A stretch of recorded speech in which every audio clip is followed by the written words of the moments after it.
My side. My wife started her emotional affair back in March. It's been long and extremely painful. And she has supposedly stopped talking to the guy. But there is absolutely no way I can be sure. My initial gut instinct is she is still talking to him at work. My problem is when I confronted her about it. I laid all my cards on the table so she knows how I found out everything. I did not tell her about the VAR, and quite honestly, I had put them in her car and in the house but never got anything. She was using WhatsApp to talk to him every day while at work, and even at home when I was around. I can't believe I feel like a fool. I found out she downloaded Snapchat now, and her response to me confronting her about that was that a woman at work had told her about it. I know it's not on her phone when I check, but she can install it and uninstall it at will, so I will never know. I really want this to work, and I'm wondering if my doubts, anger, resentment are unfounded. I really love her and we have 2 kids, 8 and 7, and I don't want to break the family up over my insecurities. It's just extremely difficult to let go of everything that has happened. I should give you a little bit of a background. Me, 41, her, 40, son, 8, daughter, 7. My wife went on a trip with some friends for their 40th back in March. I thought it was a great time for her to get away. Life is pretty hectic with the kids and we both work pretty far from home, 45 minutes to hour. So by the time we get home, take care of kids' activities, eat, shower, put the kids to bed, we're pretty beat. The day she got back everything was fine. The second day while we were all having dinner she was talking about her trip and all the nice people she met. She told me she met someone she was really attracted to. I went off. I told her there is a big difference between finding someone attractive and being attracted to someone. Her story was they met while at a bar, club, and a whole bunch of people were hanging around. She said they kissed, and that was it. She said she didn't sleep with him, but she really wanted to. The next few weeks were really hard. We argued a lot, and she kept telling me that there has always been something missing in our relationship. She said she never wanted to get married. She really only wanted to have my kids. Basically, all I got out of her at that point was the something missing was me being too short.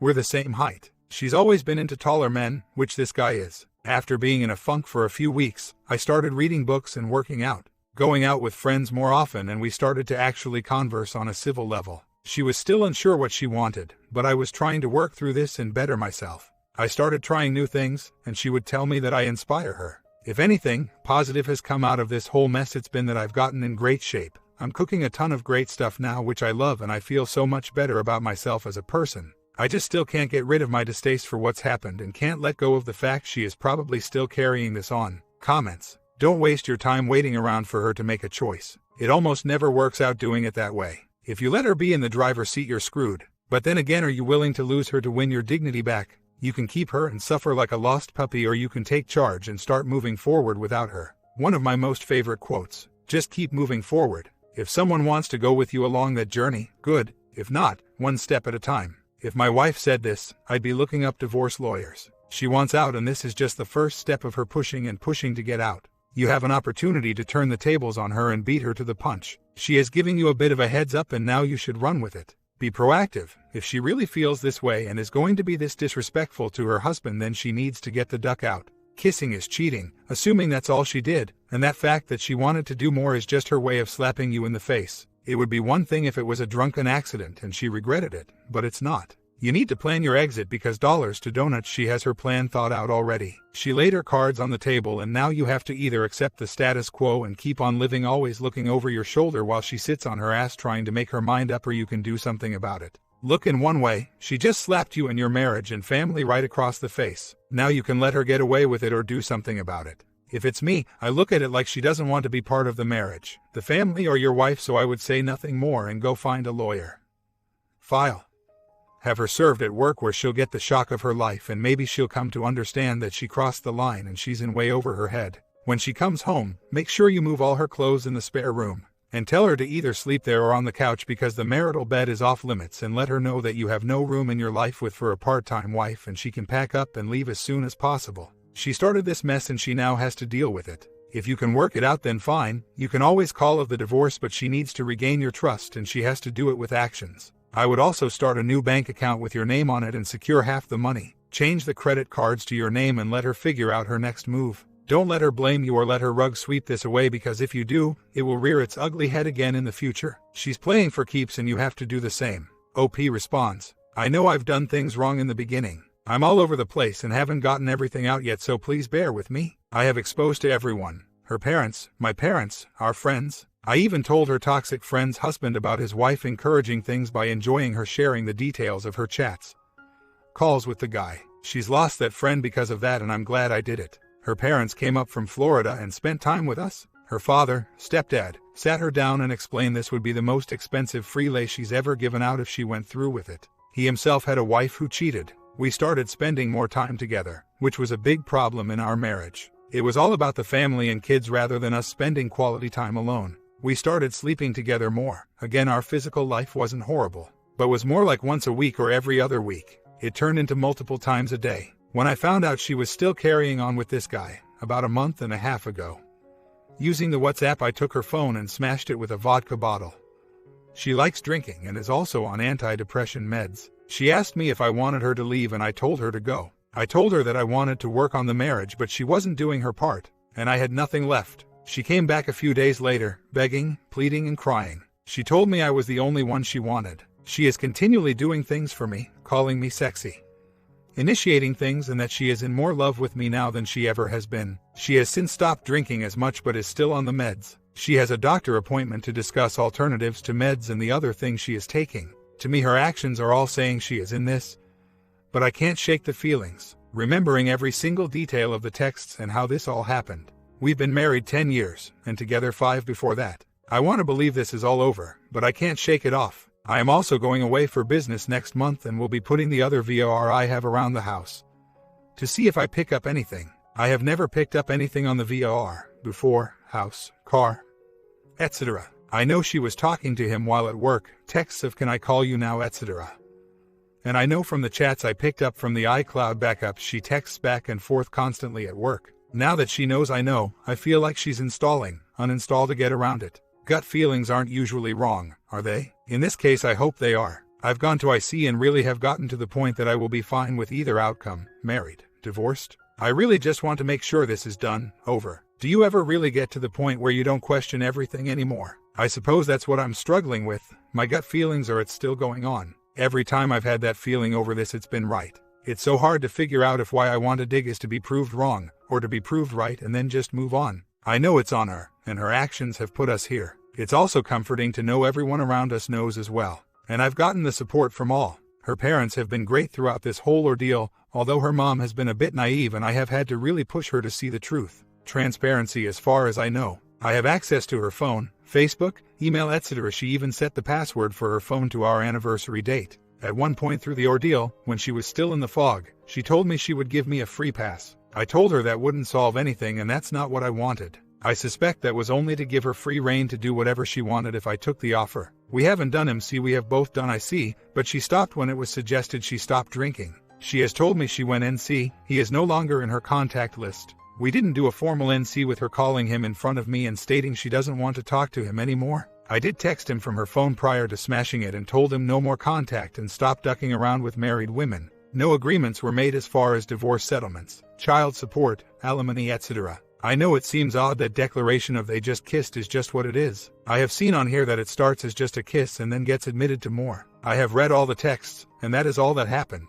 They discussed him trying more, feeling her up, and she stopped him. I don't see why they would discuss that while texting if it wasn't true. I really don't feel like plan B at this point. I think a big turning point was me kicking her out. I guess I still can't get the doubt out of my head. I have been focused on improving myself. The exercise at first was to get my mind off things. I've lost 15 pounds and have been getting compliments over how good I look. Best is when her friends say things in front of her. I've read The No Nicer Guy. I've started new hobbies, cooking, gourmet stuff, not pasta and meatballs, playing, learning guitar, and even started drawing again, mostly with the kids, which is helping their creative juices. I really hope the newness of me doesn't wear off on her. I get the cat analogy completely. I don't want to file for D at this point because it has been a month and a half since I've found any communication.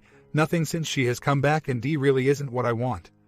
If it was, I wouldn't have stuck through all this as long as I have. I feel filing would just put us back and not move us forward. Is it normal to always doubt? I guess my big issue is when we're together everything is going well. When we're apart I always think the worst. And the only times we're apart at this time is for work or conflicting kids' activities. Comments. I don't care how short you are. The bottom line is chicks dig confident men. Kicking her out was the best thing you did. And when she called OM telling him he also gave her the boot because this wasn't serious, other man just wanted a piece of the pie. That's what broke her fog.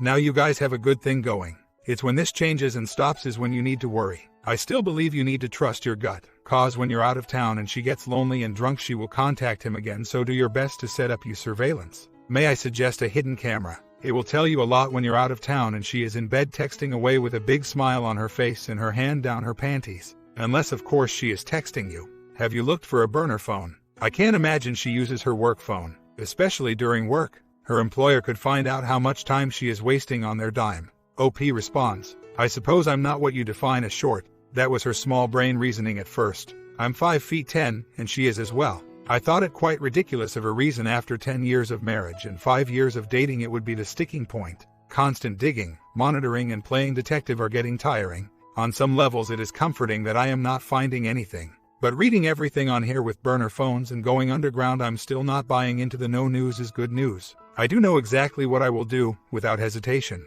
I'm just hoping the last part, and so does she, holds true as well. The other guy, he's not married, but has a daughter that lives with the mother. He's in another country, so I haven't gotten too much info about him. I haven't told my wife's work about it, mostly because I don't want her to lose her job. Although I'm sure they would not like her calling international to talk to this piece of crap. 2 months later, so on to the update. I stepped away to gather more info. And as usual and as everyone expects here, my gut was right. I went out for a night with my friends and left a VAR in the house. My wife was having a few friends over, and I knew one of them was supportive of the affair. Turns out she is still talking to the guy, still trying to meet up with him. The killer was the I love you at the end of the phone call. I can't get past that.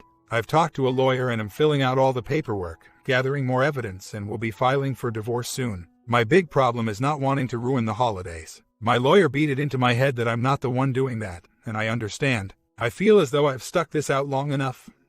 I can wait another month, but I'm not sure. She was away at a conference yesterday. Got back at 6:30 p.m. and texted me from the train station. I was making dinner for the kids and had planned on a nice homemade dinner for us as well. She said she was just meeting a friend for a drink. 12:30 she gets home. No calls, no texts, nothing. I can't believe how changed she is. She isn't the person I married and not someone I want to be married to. I'm finally starting to realize her self-centered behavior, the self-centeredness of it, and when I try to talk about my feelings and how much hurt this has caused, all I get is you need to just get over this if we're going to work this out. All the time she's still carrying on the affair, all the while telling me she can't imagine a life without me. One thing I do have is her parents' support. Her stepdad had been through the same thing, and he's been very helpful. He said that he hoped things would get better. But she seems to be living in Cinderella world and not reality. I don't want to have her served at work or tell her employer only for the fact it may cause her to lose her job. The lawyer said that because our salaries are close, I make more. But only 30 to 40%.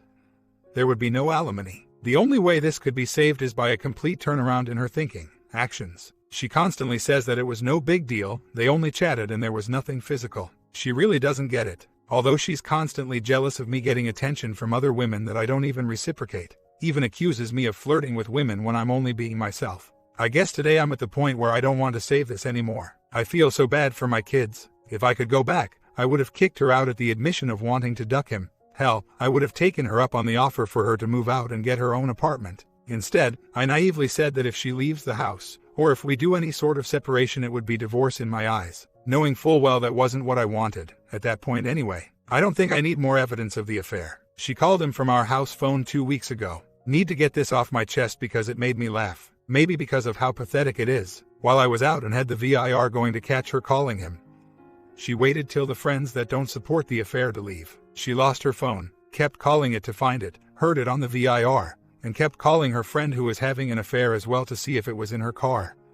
Or to call her IP to let him know she lost her phone. 30 minutes of looking for the damn phone, and do you know where it was? Her back pocket. After coming home and finding all that out, I confronted again. Wrong, I know. Told her that we were done, that I had nothing left for her. She tried for 2 days to get close, hug, and I pushed her away. Then, what I thought was the big change. She dumped all the alcohol in the house, vodka, wine, her drinks of choice, and went cold turkey. Started seeing a therapist to control her drinking, even kept telling me how good it felt to not drink, having a clear head, etc. She hasn't met up with him again yet. My assumption is once the papers are served, she runs off for a wild fling. The hardest thing for me to let go of is the constant calls and texts. I broke down the whole timeline. She would be texting him while in the car with me and the kids. She would be having texting conversations with him while I was sitting in the same room. She knew this guy for all of 6 hours, and yet he means more to her than me. I've worked my tail off turning our house, yard into a piece of paradise, her words, for us to enjoy together. I spend time with the family constantly.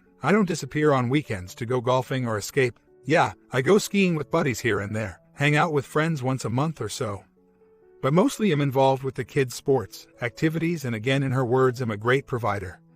But not her ideal man. Big wake-up call this has been. Let me know when you're on your way home. Takes on a whole new meaning when I read the text to him. He's on his way, I'll talk to you tomorrow. In some distorted way, initiating the divorce is hurting me more than the actual affair. Anyone else feel that way? I guess I may be holding on to a everything can be better attitude, but it takes two. And she's not there, not caring, not trying, and won't realize until I'm gone, if she does at all. Although at one point through this ordeal she mentioned that I will move on and find someone I can trust and she would have to live with this for the rest of her life. How true and insightful she was, but sad that she couldn't work with me to stop that from happening. I guess I'm not so worried about her downward spiral as I am about my kids having to witness it. I wasn't blessed with the best home life growing up, so I am damn sure that I am going to provide my kids the best thing they can have while I can. I just shudder at the thought of them having to watch their mother self-destruct. For no reason even. She has everything I would think anyone could ask for. Not just materialistic either. I still don't believe I'm plan B. I believe she wants to stay with me but have fun. Personally, I'm not into that, which is why I'm starting the D process.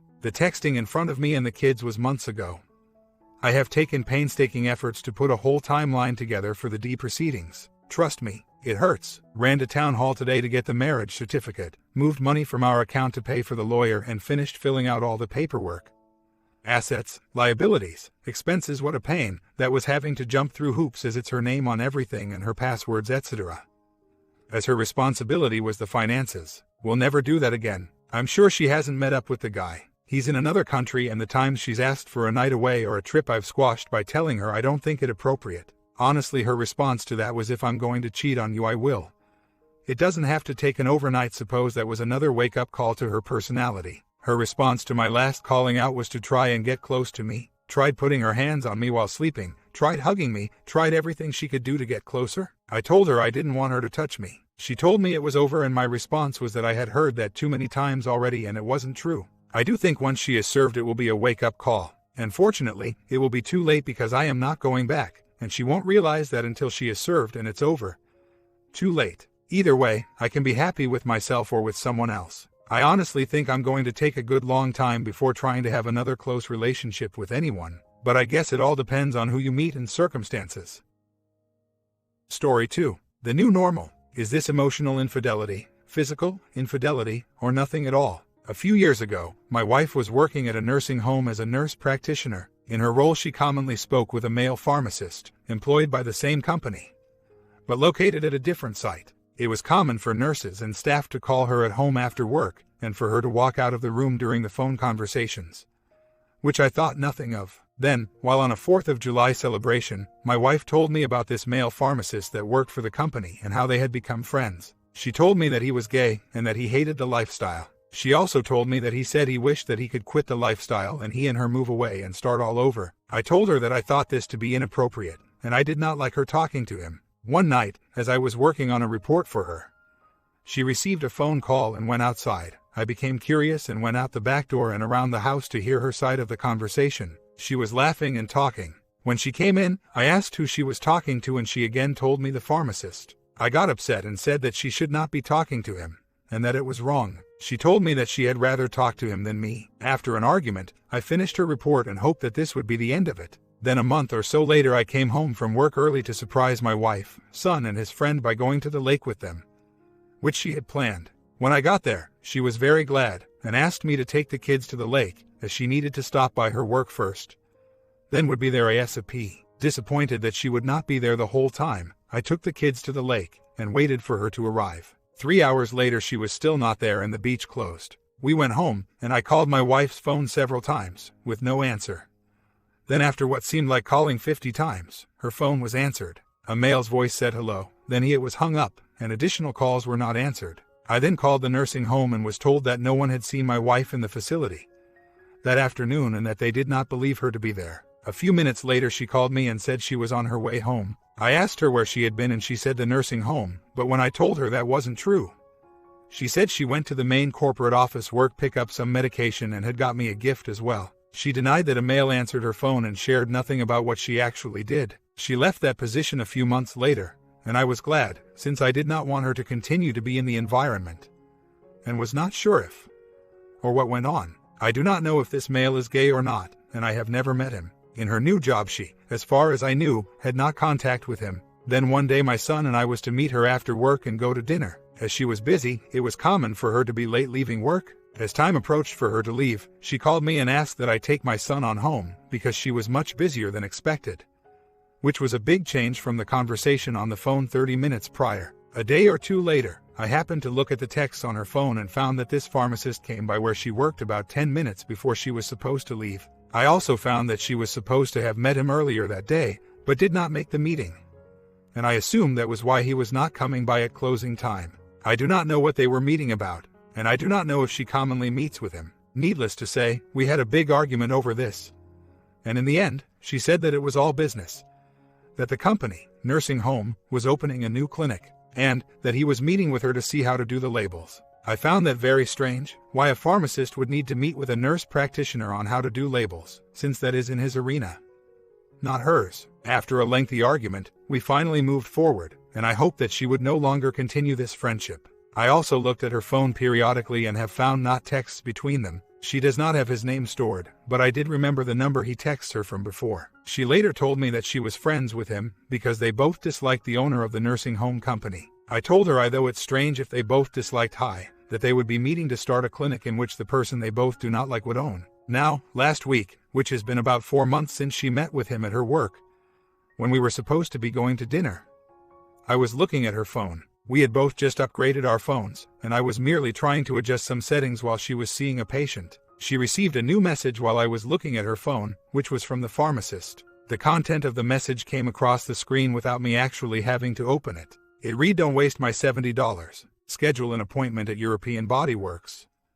When she came back and I gave her back her phone, I told her that I read the message as it came across the screen. I knew it to be his number, which she does not realize that I knew who sent the message. She read the message but made no commit. 2 days later I asked her what the message was about. She responded that someone had bought her a gift certificate, then hesitated, and told me it was the pharmacist. She then went on that I had not right to get mad, and that people buy her gift certificates all the time. I bit my lip, and spent much time in prayer. Not know what to say or do at this point. Finally, this past Saturday morning I told her that I found this relationship to be totally inappropriate, and that it was inappropriate for him to buy and for her to accept a gift certificate from this man. She told me that he gave it to her for helping him with the labels, and that she gets gift certificates from people often. I told her that yes, she has got gift certificates before, but that she has always told me about them. Yet this gift certificate, for a spa, which I feel myself in an intimate type of gift certificate, was kept secret from me. I told her that it is wrong and extremely inappropriate. We did not argue, which was good, but she made no promises that she would not continue to talk with, meet, or text this man. Now, I apologize for the long story, but I am confused, worried, upset, sad, and hurt. Am I wrong in feeling this? If so, please tell me. If I have a friend, I make sure my wife meets him, and I never have a female close friend. I have never met him, and he might very well be gay, but I am confused. What should I do? Am I wrong for thinking this is an inappropriate friendship? Is this emotional infidelity? Should I ignore it and continue as normal? My comment: OP, the first thing you need to know is there's virtually no chance the pharmacist is gay. It's one of those things wayward wives say to make you let your guard down. It's similar to, oh, he's not very good looking, or I'm not attracted to him at all. If I'm betting money here, I say it's gone physical by now. I'm sorry, but that's what it looks like. There's a reason those blocks of time where she probably wasn't doing what she said she was are making your inner red flags go up. Always trust your gut feeling. The lack of texts means they're using some kind of app on their phone that doesn't show up. You need to become James Bond and find out more information, and stop confronting her with every piece of info you get. You've already interrogated her too much and now she's hiding it better. Accumulate your evidence so you get a clearer picture. Then come back here with what you've found and you'll get very good advice from those who have been in your shoes and know what works and what doesn't. The man is not gay and is usually used as one of the excuses so you don't suspect anything when she is talking to him, along with "I'm just helping him with a relationship problem," or hearing "Don't worry, he isn't my type." Given the length of time this has gone on and the missed family meetings etc., this has most likely gone physical. It isn't unusual at all for WS to not store the phone number, or if they do many times it's under a false name to divert attention. In almost every case where a spouse starts deflecting back onto you that you have no right to get mad about a gift or checking a person's phone for messages, they are guilty of something. Since she knows you saw the text, don't be surprised if she doesn't start guarding her phone and never letting it out of her sight. She needs a reality check and you need a reality check. Take a step back and see what is really going on here. You're letting your emotional heart dictate your rational brain. She is having an affair and you know it deep down. The faster you blow this up, the better chance you will have of saving your marriage if that is what you wish. Until you start getting the truth and the OM is out of the picture, you're fighting a losing battle. You won't get the truth from her, and the more you ask, the more secretive she will get. She feels she has nothing at risk here as you have not held her accountable for her actions. She has the best of both worlds. It's time to start holding her accountable. One good story, one doormat story. What do you think? You guys got any advice for the second OP? Comment down below, sub and bell, and back to working on the next story for you guys.